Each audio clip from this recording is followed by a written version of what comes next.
कई साल पहले की बात है। फूल नाम की एक लड़की अपने पिता रघुवीर के साथ रहती थी।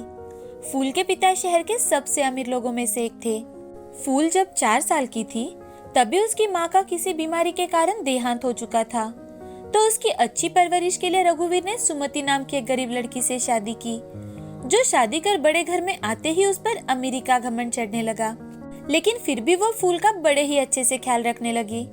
रघुवीर और सुमति की शादी को 2 साल बीत चुके थे। अब सुमति ने एक सुंदर सी बेटी को जन्म दिया, जो फूल से कई ज्यादा सुंदर थी, जिसका नाम रूपा रखा गया। अब जैसे जैसे रूपा और फूल बड़ी होती गई, सुमति का फूल के साथ बुरा बर्ताव शुरू हो चुका था। एक दिन की बात है, जब फूल 15 साल और रूपा 13 साल की थी, तो फूल रूपा से, ए रूपा, कुछ देर तक तेरी पेंसिल देना मुझे। नहीं, बिल्कुल नहीं। क्यों दूं मैं तुझे? जो मेरा है वो मेरा ही है, तुम्हें नहीं दूंगी मैं पेंसिल। तू मेरी छोटी बहन है ना, तो दे ना। तू और मेरी बहन? अपने आप को आईने में भी देखा है कभी? मैं क्या तुम्हें तुम्हारे जैसी बदसूरत और मोटी दिखाई देती हूँ क्या? अरे ये क्या बात हुई भला? तुम ऐसे क्यों बातें कर रही हो मुझसे? एक बार पिताजी को आने दे घर, फिर उन्हें बताऊंगी कि तुझे परीक्षा में सिर्फ 5 मार्क्स मिले हैं। रघुवीर को हमेशा ही अपने काम के सिलसिले में अलग अलग शहर में जाना पड़ता था। अगर तूने ये बात पिताजी को बताई तो याद रखना, मैं मम्मी के हाथों तुम्हें पिटवाऊंगी। बड़ी आई पिटवाने वाली, मैं मम्मी को भी बता दूंगी। तभी रूपा जोर जोर से चिल्लाते हुए रोने लगती है और सुमति वहां पहुंचकर रूपा से, क्या हुआ बच्चा? मेरी परी को क्या हुआ? क्यों रो रही हो बेटा? माँ देखो ना, फूल ने मुझे कितने जोर से मारा, मुझे अभी भी दर्द हो रहा है माँ। करमजली कही की, अपनी माँ को तो बचपन में ही खा गई, अब क्या मेरी बेटी को भी खाना है? मेरी बेटी रूपा कितनी कोमल है और तू?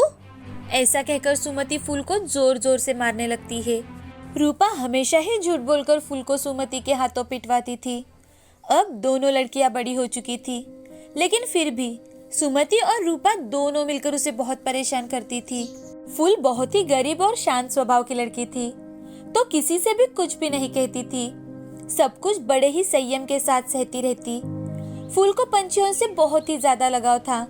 उसने अपने गार्डन को बड़ी ही सफलता के साथ सुंदर और आकर्षक बनाया था। उसके हाथों में तो जैसे जादू था। अब रघुवीर घर वापस आ जाता है तो उसे देख रूपा, पिताजी आप आ गए। मेरे लिए वो ड्रेस तो लेकर आए हैं ना, जो मैंने आपको लाने के लिए कही थी? जल्दी दिखाओ ना, बताओ ना पिताजी। हाँ हाँ बेटा, जरा बैठने तो दो। अपने पिता को सामने देखकर फूल बहुत ज्यादा खुश हो जाती है और भागते हुए रघुवीर से मिलने जाने लगती है कि तभी सुमति उसे रोककर अपनी आंखें बड़ी कर कर उससे, कहाँ भाग रही है? इतनी बड़ी हो गई फिर भी अक्ल नहीं आई। चल जा यहाँ से, तुझे देखते ही तेरे पिताजी का दिन खराब हो जाएगा, कल मुही कही की। सुमति की बात सुनकर फूल रोने लगती है और रोते रोते अपने कमरे में चली जाती है। तो वहां पर एक चिड़िया उसकी राह देख रही थी, जो हर रोज फूल ने डाले हुए दाने चुभने के लिए आती थी। फूल उसे देख अपना सारा दुख दर्द भूल जाती है और उसे दाने डालने लगती है।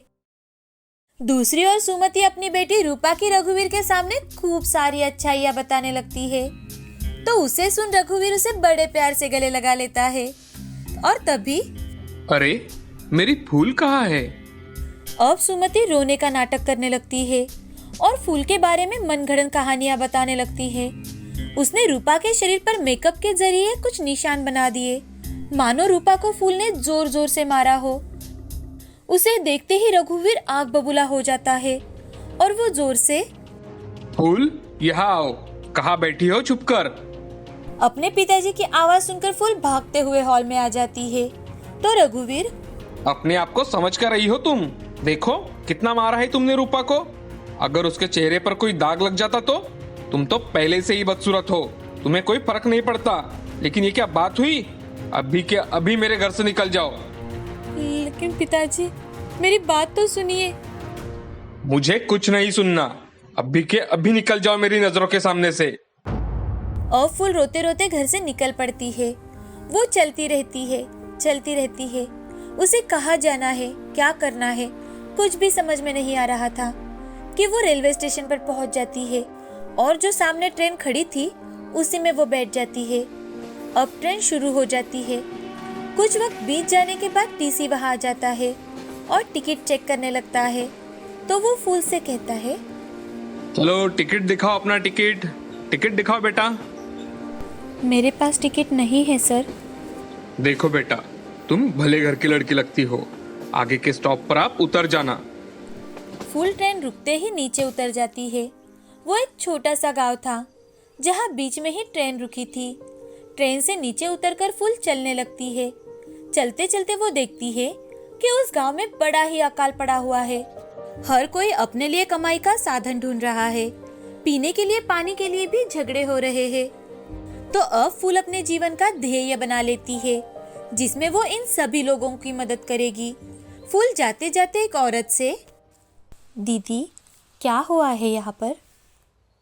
अरे क्या बताए बिटिया, हमारे गांव में कई साल से अनाज ही उत्पादन नहीं हुआ और सरकार ने भी हम सब पर की नजर हटा दी है। न जाने आने वाले दिनों में कब हमें गांव छोड़कर जाना पड़े। 2 दिन बीत चुके थे। फूल भूखी थी। उसने कुछ भी नहीं खाया था, लेकिन इस गांव में खुद के लोगों के खाने का कोई ठिकाना नहीं था। तो फूल को कौन खाना देने वाला था? अब फूल ने अपने गले की चैन को बेच दिया और अपने रहने और खाने की व्यवस्था की। अब उसने देखा कि गांव में भले ही अनाज ना उत्पन्न हो सके, लेकिन वहाँ बाम्बू के कई सारे पेड़ थे। अब उसने लोगों को समझाना शुरू किया कि वो बाम्बू की मदद से अपने लिए पैसे बना सकते हैं और अमीर बन सकते हैं। शुरू में उसे बहुत सारा संघर्ष करना पड़ा, लेकिन जैसे जैसे लोगों को पता चला कि वो जो कह रही है वो सत्य कह रही है, तो लोग भी उसका साथ देने के लिए तैयार हो गए। आखिर उनके पास कोई चारा भी तो नहीं था। अब धीरे धीरे लोगों ने बाम्बू से अलग अलग शो पीसेस, उपयोग में आने वाली चीजें बनाना शुरू किया और उसी से 3-4 साल में ही उनके गांव में बहुत सारा बदलाव आ गया था। 3-4 साल में ही उस गांव के लोगों ने अपने खुद के घर बनवाए। इतना ही नहीं, अब उन्होंने अपनी मेहनत से और लगन से नदी को साफ किया, जहां पर 5-6 सालों से कभी भी बाढ़ नहीं आई थी, ना ही जिसमें पानी था। अब नदी में पानी को रोकने की व्यवस्था की गई, जिस कारण उन्हें गर्मी के दिनों में भी पानी की कमी ना हो और उनके खेत भी फिर से हरे भरे हो जाए। अब एक दिन उस गांव के सरपंच जी फूल से, फूल बेटी, तुम अगर हमारे गांव में ना आती तो शायद हमारा गांव आज पूरी तरह से उजड़ गया होता। तुम्हारा बहुत बहुत धन्यवाद बेटी।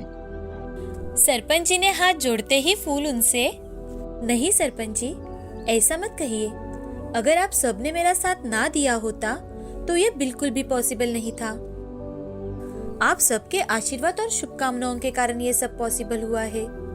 फूल बेटा, मेरा बेटा मोहित परदेश में पढ़ता था और वहीं पर बसा है। अब उसकी 5 दिन में शादी है। तुम शादी में जरूर आना बेटा। जी जरूर सरपंच जी। ये भी कोई बात हुई?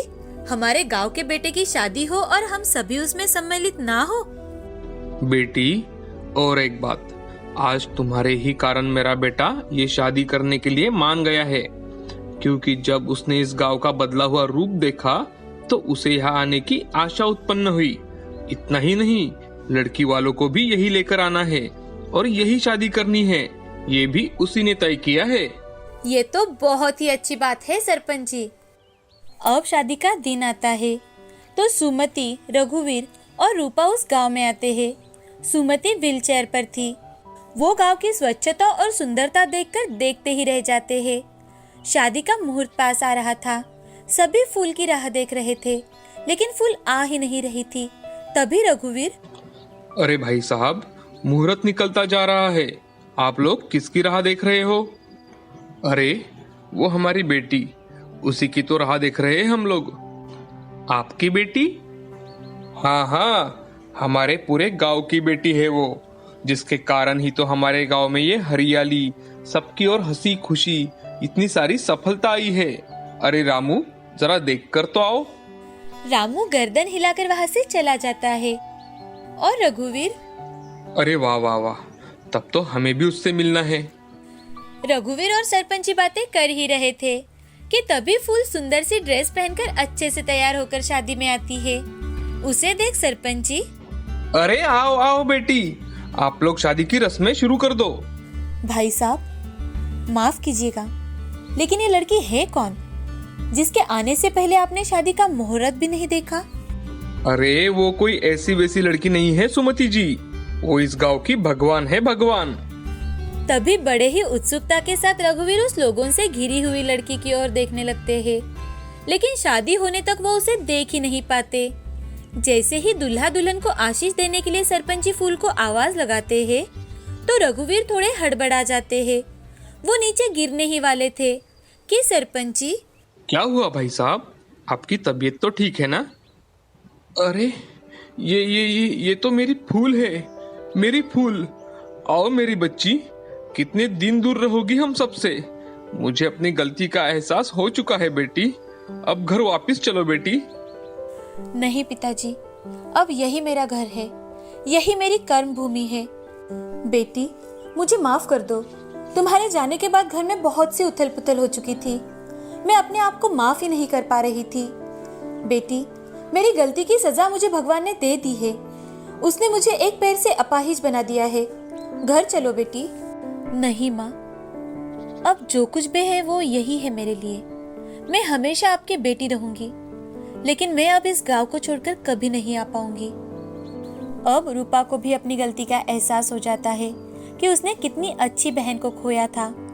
रूपा भी फूल से माफी मांगती है और अपने नए जीवन की शुरुआत करती है।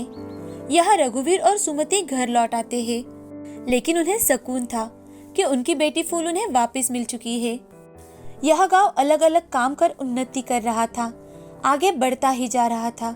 गांव ने कई सारे अवार्ड जीते और अपने गांव का एक आदर्श सभी लोगों के सामने रखा। रामगंज नाम के गांव में मोहिनी नाम की एक लड़की अपने पिता के साथ रहती थी, जो बहुत ही शातिर दिमाग लड़की थी। मोहिनी 19 साल की थी जब वो रामगंज से मुंबई शहर में भाग आई थी।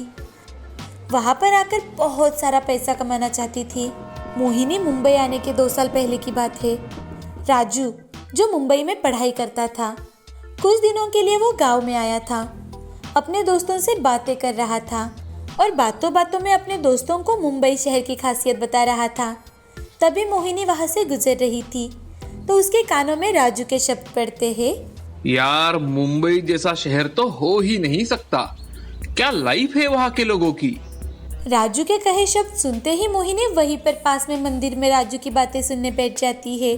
सुबह शाम का तो कुछ पता ही नहीं चलता वहाँ पर तो समझो रात ही नहीं होती। तुम लोगों को पता है, जैसे जैसे अंधेरा होने लगता है वैसे वैसे लोग बाहर आकर घूमने लगते हैं। मस्ती पार्टी माला माल लोग है यार वहाँ। क्या सच में? यार, ऐसी लाइफ तो जिंदगी में एक बार जरूर जीनी चाहिए। हाँ भाई, जरा जमीन पर आ तू। राजू की बात कहा और हमारी बात कहा। हम ठहरे गरीब लोग, मुंबई तक जा भी पाएंगे या नहीं पता नहीं। और बातें करता है कहीं जाने के लिए पैसे लगते हैं, पैसे, समझे बेटा। अब बातें कर सारे दोस्त अपने अपने घर चले जाते हैं। तभी मोहिनी मन ही मन सोचने लगती है कि अब तो मुझे मुंबई शहर में जाना ही होगा। कब से सोच रही थी मैं कि कुछ अलग करूं, बहुत बोर हो चुका है यहाँ पर। अरे गांव में रहना मतलब ये मत करो, वो मत करो, ऐसे मत चलो, वैसे मत चलो, ये क्या बोलेगा, वो क्या बोलेगा। इससे अच्छा तो मैं अपने माँ पिताजी को छोड़कर भाग जाऊँ मुंबई शहर। वैसे भी उन्हें कौन सी मेरी ज़रूरत है, सीधे से बात तक नहीं करते मुझसे। मोहिनी को घर में रहना, किसी की बातें मानना बिल्कुल भी पसंद नहीं था। तो मोहिनी मन ही मन, अरे यार, ये माँ बापू की हमेशा की किटकिट, मैं परेशान हो चुकी हूँ इस बात से। मैं हमेशा एक अलग लाइफ जीना चाहती हूँ और मेरे माँ पिताजी वो हमेशा मेरी लाइफ में इंटरफेयर करते हैं। मैं एक लड़की हूँ तो मुझे हमेशा दबाने की कोशिश करते रहते हैं। अब तो मुझे मुंबई शहर जाना ही होगा। ऐसे ही दिन बीत रहे थे। एक दिन मोहिनी मुंबई शहर में भाग आती है और वहाँ आते ही ट्रेन से उतरने के बाद मोहिनी की बैग चोरी हो जाती है। तो मोहिनी, चोर चोर चोर, पकड़ो पकड़ो पकड़ो, ये मेरा पर्स लेकर भाग रहा है, कोई पकड़ो इसे। मोहिनी जोर जोर से चिल्ला रही थी कि तभी बहुत सारी भीड़ उसकी तरफ आती है और उस भीड़ के साथ मोहिनी दूसरे ट्रेन में चढ़ जाती है। तो मोहिनी, अरे अरे, ये क्या बात हुई भाई, मैं अपने आप ट्रेन में कैसे चढ़ी जा रही हूँ। हटो हटो यहाँ से, मुझे यहाँ उतरना है, हटो। उसे कुछ भी समझ में नहीं आ रहा था कि वो कहाँ आ चुकी है। राजू ने जो भी बताया था ये तो उससे कई ज़्यादा अलग है। राजू की बातों से मैंने मुंबई का एक अलग ही सपना देखा था, और यहाँ तो सब कुछ अलग है। यहाँ रहना मतलब मेहनत करना, हिम्मत जुटाकर काम करना और जो मिले बिना शर्माए काम करना। मोहिनी को समझ में आ चुका था कि यहाँ पर अच्छे लोगों के साथ साथ बुरे लोग भी हैं। मेहनत के साथ 2 वक्त की रोटी के लिए इस भीड़ में चोरी करने वाले भी कई सारे लोग हैं।